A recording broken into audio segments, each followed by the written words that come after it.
In the spirit of respect, authenticity, and reconciliation, the town of Slave Lake honors and acknowledges that we are situated on the traditional lands of Sawridge First Nation within Treaty 8 territory, home to Indigenous, Métis, and Inuit peoples who have occupied these lands since time immemorial.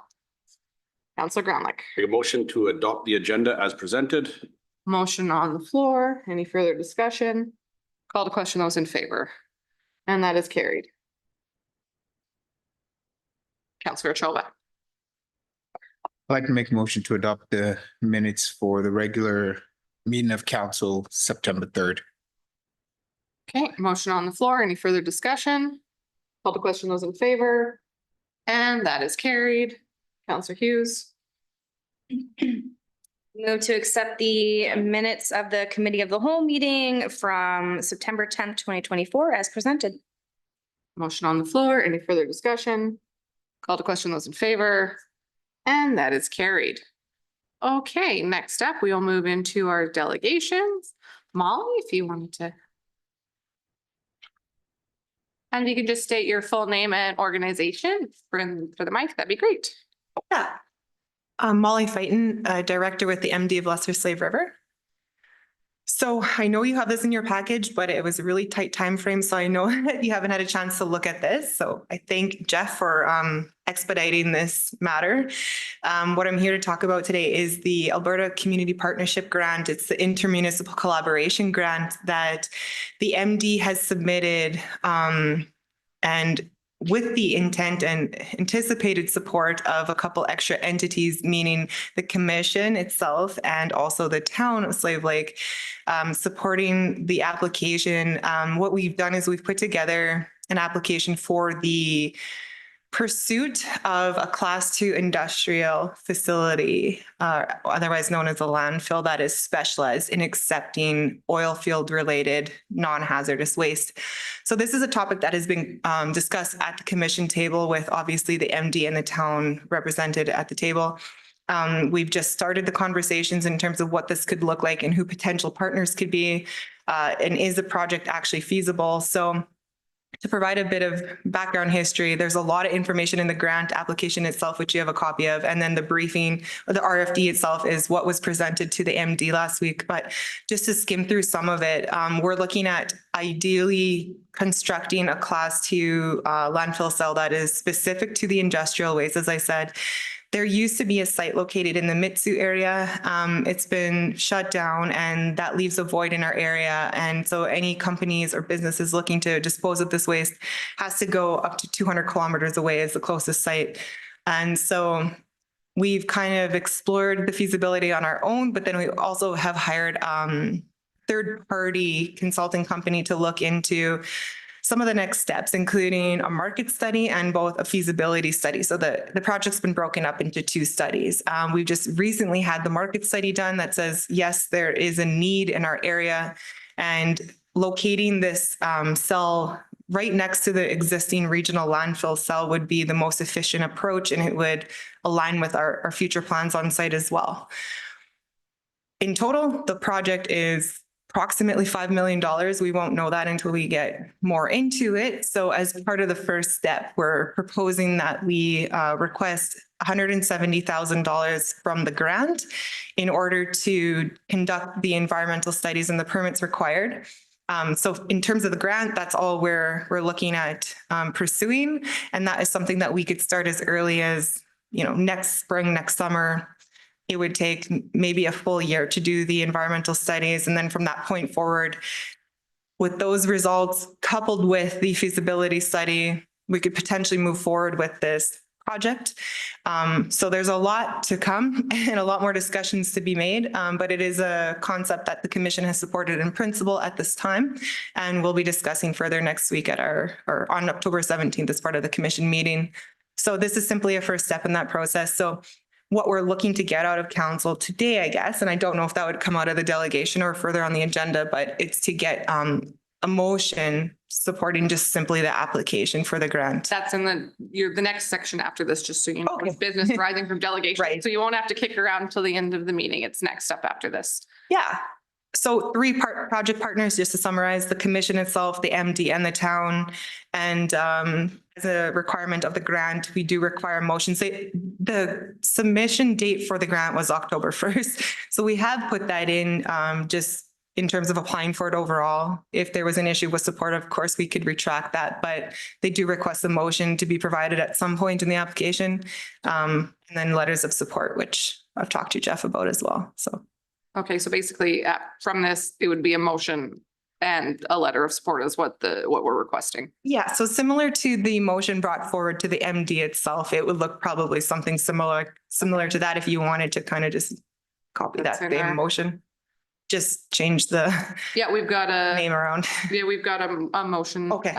That's presented there. And so then just to clarify, so the $170,000 to do the environmental studies and then the permitting.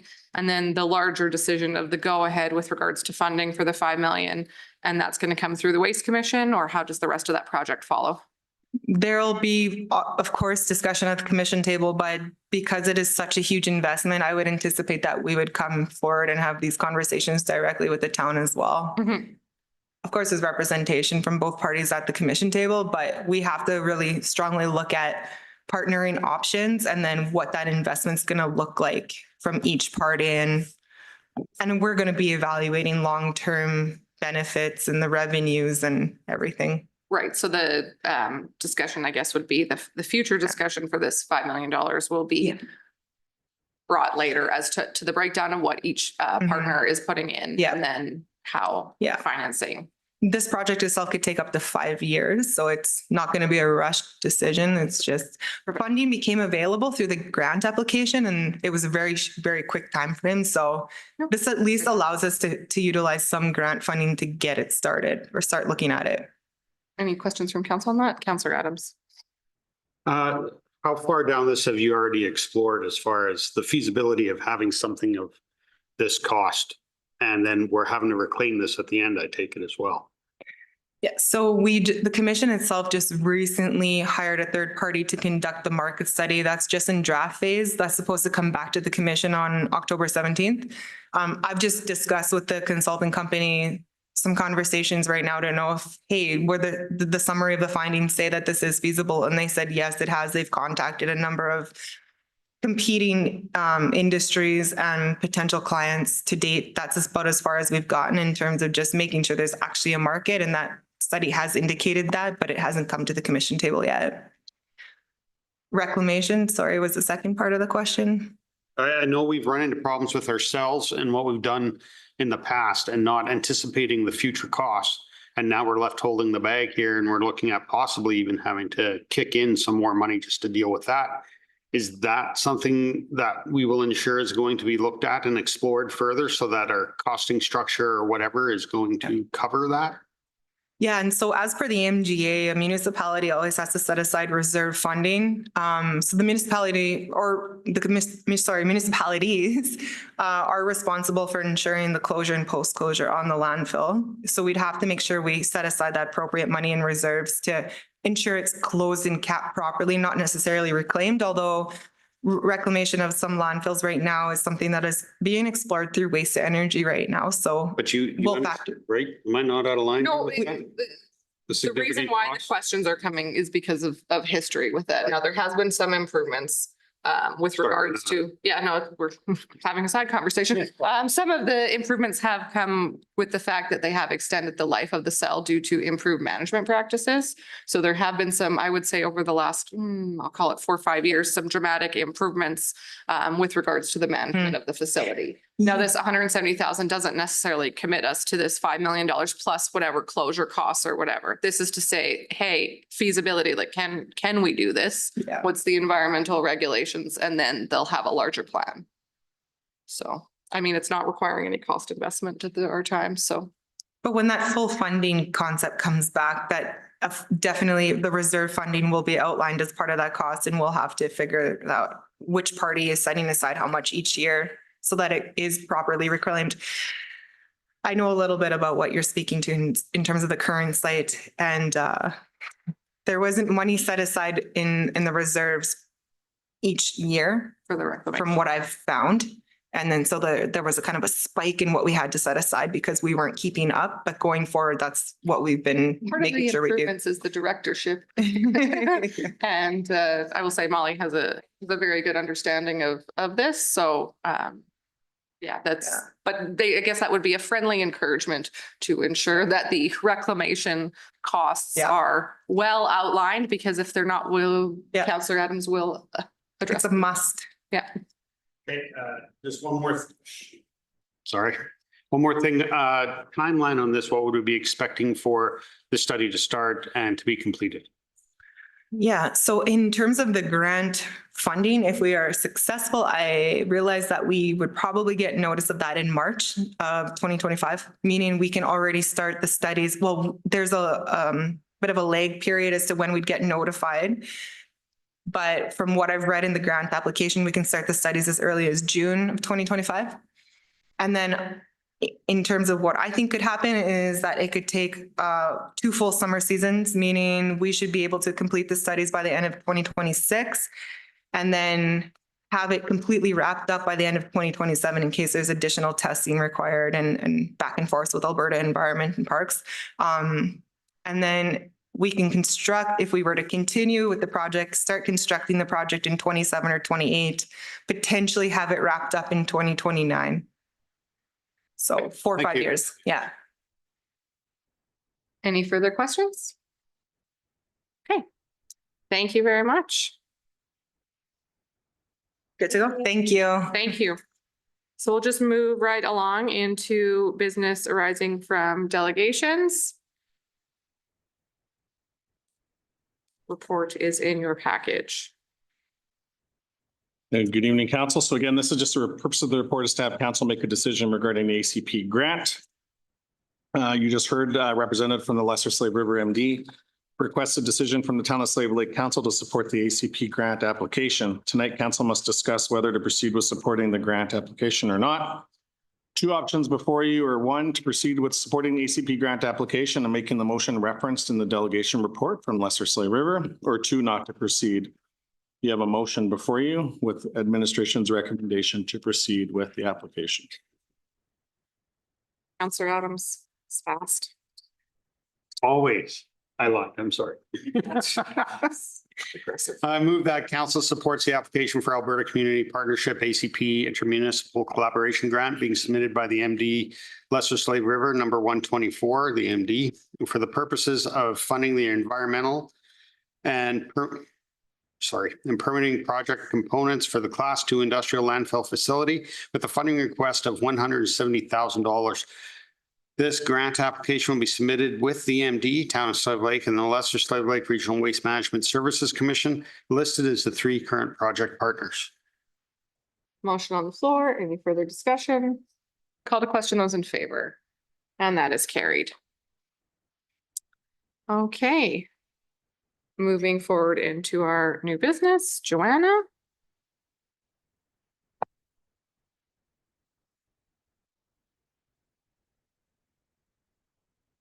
Good evening, council. So tonight, the first one, it's Fournier Place High Density Residential Market Study. So the purpose of this report is to provide council with the Fournier Place High Density Residential Market Study. Immediately after the 2011 wildfire, the town began work to provide a location for emergency housing for citizens who had lost their homes. The development concept was a mobile home subdivision and placement for emergency mobile homes on the subject lands. The design of the subdivision also included long-range plans. So after emergency mobile homes were removed or were no longer required, this concept also served to fill a market niche. Very few vacant mobile home lots were available at that time in both the mobile home parks and subdivisions. While the planning department was in the process of creating a subdivision design, the province of Alberta notified the town that they would develop temporary emergency mobile home parks on the lands across 6th Avenue Southwest, which is known as Sunset Park, as well as lands on the east side of Highway 88, known as Phoenix Heights. As a result, the town shifted to the long-range design and development of the subdivision. The town hired a planning consultant to prepare a design guideline to create an upscale mobile home subdivision, and the results of which are the Fournier Place design guidelines. After the Fournier Place design guidelines were developed, adopted, and registered on the titles of each of the new lots by way of a restrictive covenant and the subdivision infrastructure was complete, the town undertook the process of marketing Fournier Place. A request for proposal was advertised, which included entering into an agreement with a company that would build and place mobile homes on the lots and then finish the landscaping, driveway, hard surfacing, etc. The concept was turnkey starter housing within a price range that would be attainable for first-time home buyers. The town only received one response to that RFP from Homes by Northplex. Their concept was slightly different in that it proposed modular and ready-to-move homes rather than mobile homes. Their concept included full development of the individual lots such that they would be turnkey developments. Council agreed to this change in concept and entered into an agreement with Homes by Northplex. In response to this shift, administration amended the design guidelines to reflect this new concept, and the affected lands were rezoned from RMHS Residential Mobile Home Subdivision District to R1D Detached Dwelling Mobile Home District, and from R2 Medium Density Residential District to RPSL Residential Plan Small Lot District. At the time, the subdivision was empty and the town owned all the lots, so there were no objections with respect to rezoning the land or discharging the existing restrictive covenant and registering a new restrictive covenant with the amended design guidelines. So a restrictive covenant is a condition that restricts, limits, prohibits, or prevents the actions of someone in an enforceable agreement. Restrictive covenants often enforce a standard of uniformity across a development. They are enforceable on all lands where they are registered, and this can make it difficult to change or remove them. Removing them can prove to be quite difficult, as well as the courts are hesitant to remove them. The restrictive covenant for Fournier Place ensures that developments within the subdivision are constructed in accordance with the Fournier Place design guidelines. Administration is currently seeking legal advice from Brownlee LLP as to the options available to the town with respect to the restrictive covenant, and if the town has any options that would allow redevelopment or new concepts to be considered. Fournier Place has 34 RPSL residential plan small lot district parcels, which are adjacent to 6th Avenue and Caribou Trails Southwest, of which 2 are developed. There are 60 R1D mobile home detached dwelling district parcels, of which 11 have been developed. So our current steps: in March of 2024, the planning department brought a report to council outlining possible higher density housing options for the Fournier Place subdivision. At that time, council directed the department to obtain a market analysis to help better direct the future plans for the subdivision. The department engaged Nichols Applied Management to prepare a market analysis on the subdivision, and that study is summarized below. So this is just a summary of the study. So the town of Slave Lake is exploring affordable housing solutions with a focus on increasing density in the Fournier Place subdivision. This initiative aims to encourage the construction of lower cost housing units such as townhouses, row houses, and duplexes by rezoning portions of the subdivision for higher density residential use. The town is assessing market demand for these units and the potential absorption rate, which, while also addressing regulatory barriers, including a restrictive covenant that governs design guidelines within the subdivision. Fournier Place was initially developed as an upscale mobile home subdivision after the 2011 wildfire. However, rising construction costs and decreased demand led to a reevaluation of the development strategy, and the current proposal includes rezoning 18 small residential lots to 24 high-density lots and converting 7 R1D lots to medium-density housing. The market study accompanying the redevelopment plan will analyze Slave Lake's housing market affordability thresholds, the construction costs to support the potential for more affordable, higher density housing in the area. So higher density residential case studies that they use were Whitecourt and Edson. Municipalities like Whitecourt and Edson have implemented various policies to encourage high density residential development and improve housing affordability. These policies often involve changes to land use bylaws, such as zoning adjustments to allow higher density units. Whitecourt, for example, has shifted its focus from density targets to creative housing options that meet building codes, while Edson has simplified the approval process for multi-unit dwellings by removing discretionary classifications, thereby accelerating development. However, it's too early to measure the impact of these changes on housing affordability, and continued monitoring is necessary. Both towns have also promoted secondary suites, such as garage and carriage suites, to provide affordable housing alternatives. These suites can serve seniors, mobile workers, or homeowners seeking additional rental income. Lessons from these policies highlight the importance of simplifying the application process to encourage legal suite development and prevent unauthorized units. Furthermore, both municipalities have adjusted setback requirements and relaxed green space regulations to maximize building envelopes, which could be applicable to Fournier Place as it already offers public amenities like a central park and dry pond area. Challenges in development initiatives. High-density developments bring challenges like parking and traffic congestion. Whitecourt has experienced increased street parking complaints, particularly from residents with larger vehicles. To address this, both Whitecourt and Edson maintain parking regulations to balance the density while allowing variances where necessary. Similarly, easing setbacks in Fournier Place could help alleviate parking congestion while optimizing land use for multi-dwelling units. Development incentives such as affordable housing grants and home builder programs have seen mixed success. Whitecourt's price freeze initiative kept initial home prices low but failed to maintain affordability once the grant expired. Edson's building incentive program had low uptake, suggesting that external factors beyond grants drive development.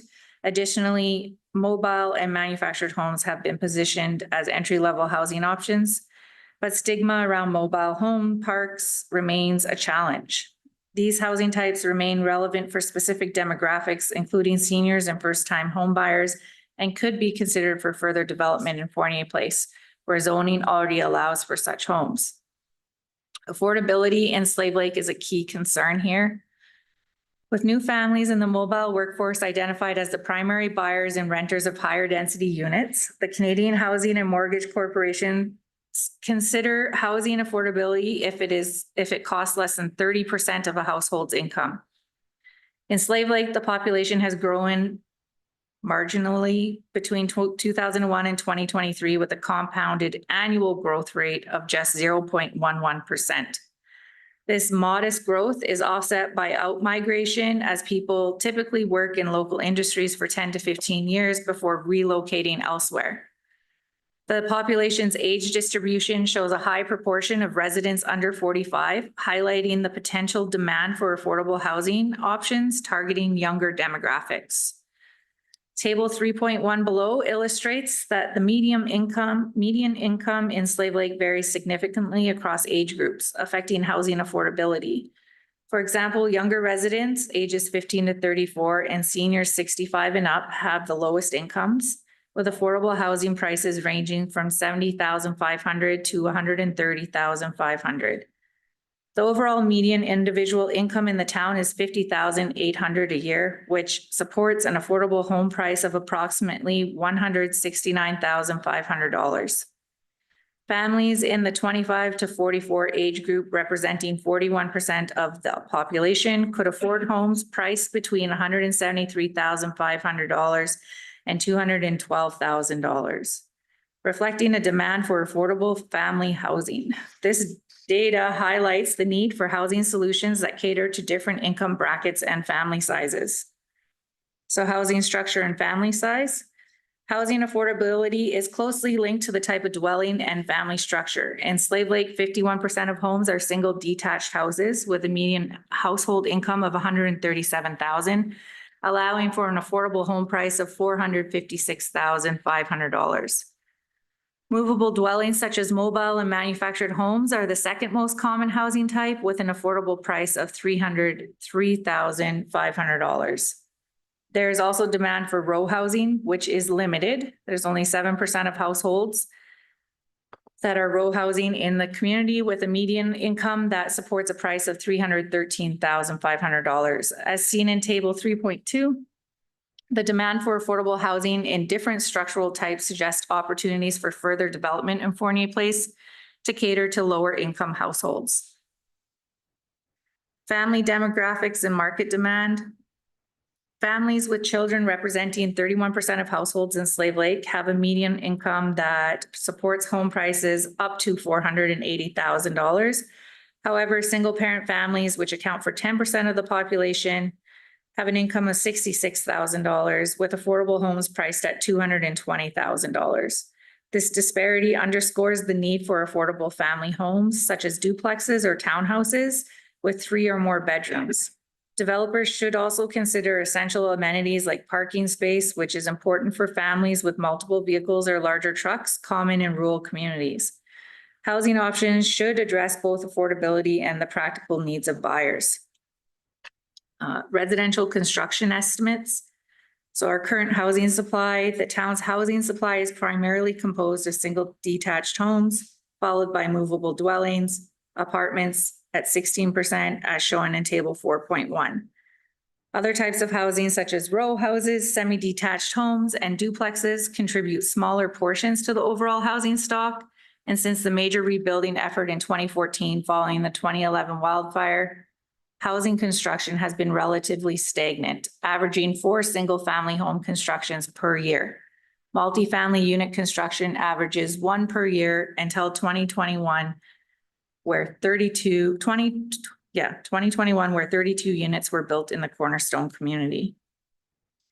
Table 4.2 shows the median assessed values of different housing types across various regions in the town. The most affordable options include mobile home parks and subdivisions with median assessed values of $51,300 and $126,600 respectively. Detached dwellings and mobile homes in the R1D zone have a median assessed value of $161,800, while high-density residential R3 properties have a significantly higher value of $276,300. Construction costs were gathered with local developers and builders, revealing that the cost of building a home is between $250 and $300 per square foot, excluding garage and lot prices. Garages add an additional $55,000 to $85,000 depending on size and finishing.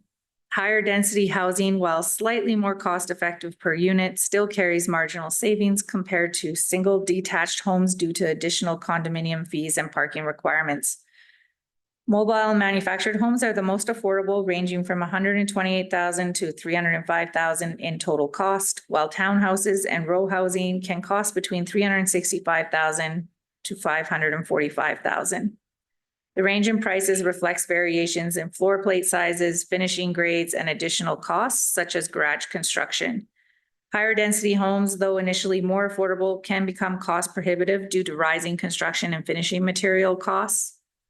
And some other things to consider are regional factors, which influence higher density unit development in Fournier Place. So including the use of screw pile foundations due to drainage issues in the development, which limit the number of stories for multi-units. The availability of locally sourced materials helps offset construction costs, but the impact is marginal. Developers also emphasize the importance of parking, often aiming for at least 2 parking stalls per unit with room for trailers. Condominiums present additional costs such as monthly fees and restrictions on parking trailers. The town faces costs associated with establishing condominiums, including water and sewer service construction and rezoning.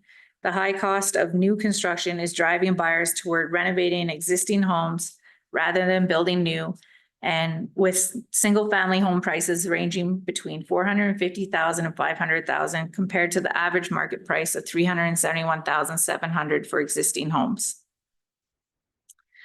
So in conclusion, the town is considered increasing housing density as a strategy to lower costs by encouraging the construction of townhouses, row houses, and duplexes. However, the construction cost estimates indicate that increased density does not necessarily improve affordability, as cost savings from higher density units are marginal. Key drivers of housing prices are floor plate sizes and finishing materials. Higher density homes offer less private space, contributing to their relatively lower prices. This issue was evident in the Fournier Place development, where rising construction costs push new builds out of affordable price ranges. Despite these challenges, there remains a demand for higher density homes, including 1-bedroom suites and 3-bedroom homes. See table 5.1 below. Movable dwellings or manufactured homes offer the most affordable option, with new models aligning with local design guidelines and costing between $128,000 and $305,000. These homes provide diverse price points for different income levels, making them a viable option for lower income households. Other municipalities have been seeing a growing demand for modular homes on freehold lots, indicating a similar trend in affordability-focused development. Engagement with local developers and realtors echoes the experiences of nearby towns like Etzen and Whitecourt, which have adopted more flexible land use bylaws to meet market demand while adhering to national building codes. The long-term effects of these new policies on housing affordability remain to be seen. For more detailed and, sorry, my closing remarks are for more detailed and a comprehensive look at the market analysis, you can see the attached study to this report, which was completed by Nichols Applied Management. It should also be noted that the planning department has engaged with legal services to determine if the town could rezone lots to allow for higher density housing within the subdivision. The restrictive covenants in place do contemplate the possibility of future amendments to the land use bylaw. And as such, the ability to rezone parcels of land to allow for higher density housing does exist without having to amend the restrictive covenants.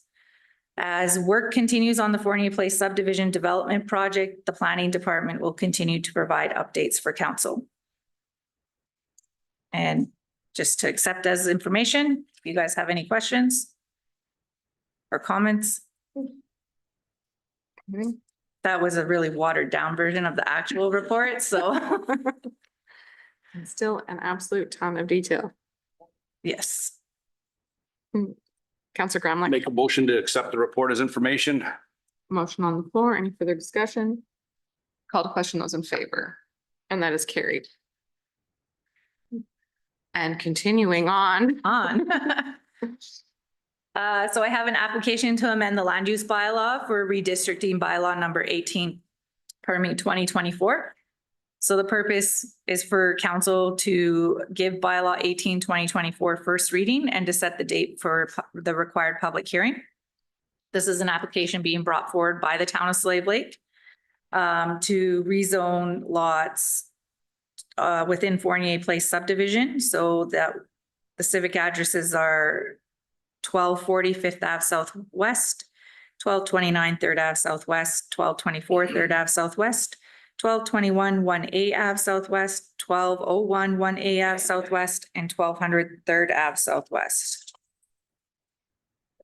And so the proposal seeks to rezone the subject lands from R1D detached dwelling mobile home residential district to R2 medium density residential district to facilitate possible future development of a semi-detached dwelling on these lots. This rezoning aligns with the goal of increasing housing density in the community by offering a greater variety of housing options, including semi-detached dwellings. Furthermore, this supports the introduction of missing middle housing, which can help bridge the gap between single-family homes and higher density apartment buildings, offering more diverse housing types that are essential for creating a more inclusive and sustainable community. So in accordance with section 231 of the Municipal Government Act, Town Council must give bylaw 2024 first reading and and schedule the required public hearing prior to passing a resolution. In accordance with the municipal land use plan map for the municipal development plan, the subject lands maintain a residential and general urban land use designation, and as such, an amendment to the MDP is not required. In accordance with the land use district map of the land use bylaw, the subject lands maintain an R1D detached dwelling mobile home residential district, and as such require an amendment to allow medium density developments. The Municipal Planning Commission will review this application at its October 7th, 2024 meeting. And as such, their recommendation is forthcoming. So this bylaw is introduced to council for first reading and to set the date for the required public hearing. Only one plan amendment is required for this application, as the lands maintain the proper designation within the MDP, and the lands are not within the boundaries of an area structure plan. The proposal to redistrict the subject lands from R1D detached dwelling mobile home to R2 medium density aligns with the regulations outlined in the Town of Slave Lake land use bylaw. The lots proposed for redistricting meet the required lot size standards for medium density residential development and as specified by the bylaw. This redistricting will contribute to addressing the needs for missing middle housing, providing a greater variety of housing options for the community. Furthermore, redistricting to R2 medium density allows landowners the flexibility to build either medium density housing such as semi-detached dwellings or single-family homes, as detached dwellings remain a discretionary use under R2 district. This flexibility ensures that development can be tailored to market demand while supporting both increased housing density and diverse housing options for residents, fostering a more sustainable and inclusive community. So as this application is submitted by, sorry, I should say by the town, by administration or the town, you have the ability to defeat it on first reading, or give it its first reading and schedule the required public hearing.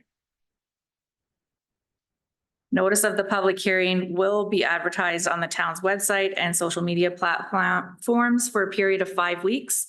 In addition, referral letters will be sent to adjacent property owners. And at this time, the planning department has no concerns with this application and recommends council give bylaw 18/2024 first reading and schedule the required public hearing for November 5th, 2024.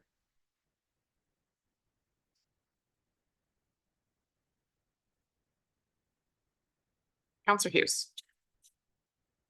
I will make a motion. It's a long one. I move that bylaw number 18/2024 to amend the land use district map of the land use bylaw number 22-2007 by redistricting Plan 122-2039, Block 3, Lot 1, Plan 122-2037, Block 3, Lot 12, Plan 122-2039, Block 3, Lot 19, Plan 122-2039, Block 4, Lot 1, Plan 122-2039, Block 4, Lot 13, Plan 122-2039, Block 4, Lot 8, and Plan 122-2039, Block 4, Lot 7, from R1D detached dwelling mobile home residential district to R2 medium density residential district, receive first reading and the required public hearing be scheduled for November 5th, 2024. Sorry, there's a typo in this. Oh, which one? On the second one, that should be Plan 122-2039. Oh, okay. And there's a 7 there? I said 7? Yeah, there's a 7 there. Okay. But it should be 39. Can we make My that apologies. amendment with what I read? Amendment to the motion, yeah. Okay, thank you. Counselor Adams. Just a quick question in regards to this. With this new R2 dwelling or R2 zoning in here, will they still be subject to the restrictive covenant that For on the their design design guidelines, yeah, so but those restrictive covenants are more on color palettes and like front porches, types of things like that, landscaping. And they are still required to follow the restrictive covenant Perfect. design guidelines. Okay, And the lots selected for these were the larger. Were the larger lots that meet the requirements for an R2 development on them. Any further discussion from council? All right, call to question those in favor. And that is carried. Thank you. And one more. Last one. So I have an application to amend the land use bylaw, which is a redistricting bylaw for bylaw 19/2024. For council to give bylaw 19/2024 first reading and to set the date for the required public hearing. I've listed all the addresses there. There are 18 of them. I could read them out. Not required. Okay, there's 18 lots being redistricted in this one. So the proposal seeks to rezone the subject lands from RPSL Residential Plan Small Lot District to R3 High Density Residential District to facilitate future development of townhouse dwelling units on these lots. This rezoning aligns with the goals of increasing housing density in the community by offering a greater variety of housing options, including semi-detached dwellings. Furthermore, this supports the introduction of missing middle housing, which can help bridge the gap between single-family homes and higher density apartment buildings, offering diverse housing types that are essential for creating a more inclusive and sustainable community. The MGA states in section 231 that the town council must give bylaw 19/2024 first reading and hold the required public hearing prior to passing a resolution. In accordance with the municipal land use bylaw, municipal land use plan map for the municipal development plan, the subject lands maintain a residential and general urban land designation, and as such, there is no amendment to the MDP. In accordance with the land use district map of the land use bylaw 22/2007, the subject lands maintain an RPSL residential plan small lot district, and as such requires an amendment to allow high density developments. The Municipal Planning Commission will review this application on October 7th. So only one plan amendment again is required for this application, as the lands maintain the proper designation within the MDP, and the lands are not within the boundaries of an ASP, an area structure plan.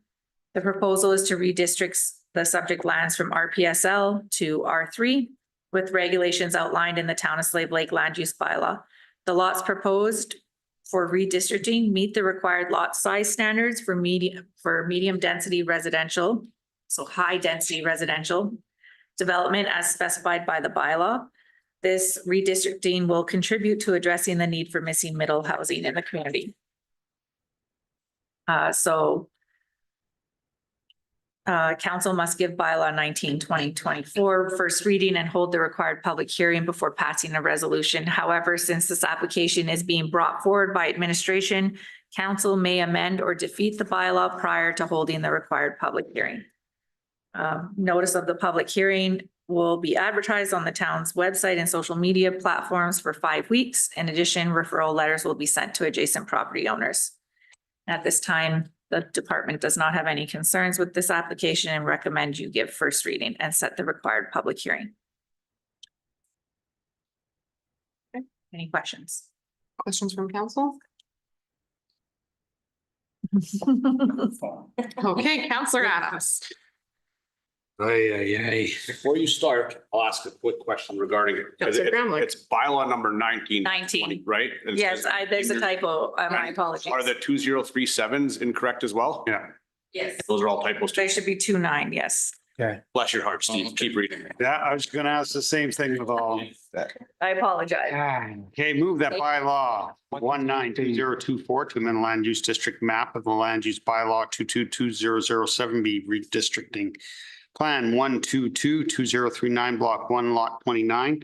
Plan 1222039 block 1 lot 30. Plan 1222039 block 1 lot 31. Do I have to read plan and block for every single one? Could read the think so. plan Just and then plan. say the. Thank you. Yeah.